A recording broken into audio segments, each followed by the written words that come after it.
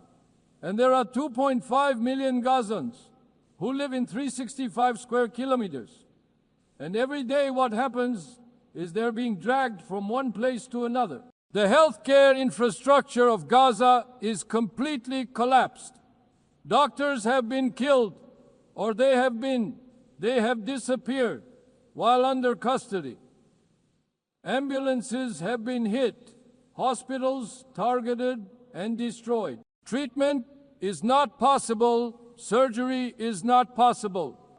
This one, what kind of a human conscience can possibly bear this? Possibly, how can one stay silent vis this? In a world where children are dying of starvation and lack of medication, in Gaza, on one side there is a regular army with the most modern, most lethal weapons. And on the other hand, there are innocent civilians, innocent children. This is not fight against terrorism. This is an occupation, deportation, exile, genocide, and life destruction.